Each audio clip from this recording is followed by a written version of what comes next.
It was always sort of in my mind that I would build a business. I guess I just wanted to do it. I just wanted to make products and have the machinery and build the factory. For me, I had nothing to lose, but I had everything to gain. And working for somebody else was not an option I wanted to continue for the rest of my life. I felt I could do something, but I didn't know what it was. It was about somebody saying, you can do it. I used to get really quite concerned that my life wasn't going to go anywhere.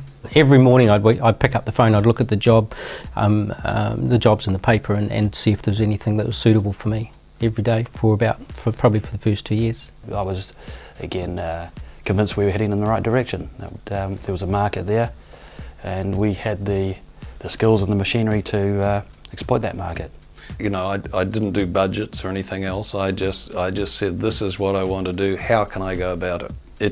It's possibly a little different today. The amount of money you need to get into this sort of business is probably higher, but it was what I wanted to do, so I just kept working at it. And I think what I did was that I looked at my telephone and I thought, God, I wish that thing would start ringing. And then somebody told me, don't expect your telephone to ring until you actually get out there and talk to people. And sure enough, I started going through the yellow pages and ringing people, and before I knew it, it began. When we first set up Link Plus, I was the salesperson, the technician, the on-call technician, and the manager. So you've got to multitask. That's one of the keys. Also keeping the expenses down. My first factory manager, I met him at a barbecue which was for the Plunket Society, and I said to this guy, I said, do you know anything about plastic? And he said, oh yeah. He said, I know everything about plastic. He had no idea about plastic, and that's how we started. When I first decided to set up, I jumped on a plane, went to Japan, ordered the machinery, and we went around pre-selling bottles to various customers, and I'd show them a bottle and say, this is what we're going to be doing. And the response was actually pretty typical. It was, looks great, come and see us when you've got the machine up and running.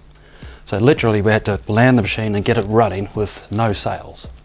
It was 2 years after I got the imported machine that I could actually say it was going to be okay, we weren't going to go broke. There would have been easier ways to make a living, but there wouldn't have been easier ways to get where I wanted to go. Sales are always tough, and the only way you can measure your own performance and the performance of your company is through sales and is through profit. And sometimes that's hard. You can't learn how to run a business by going to university, really. You've got to look at it and you've got to take the hits, and it's only through taking the hits that you actually learn.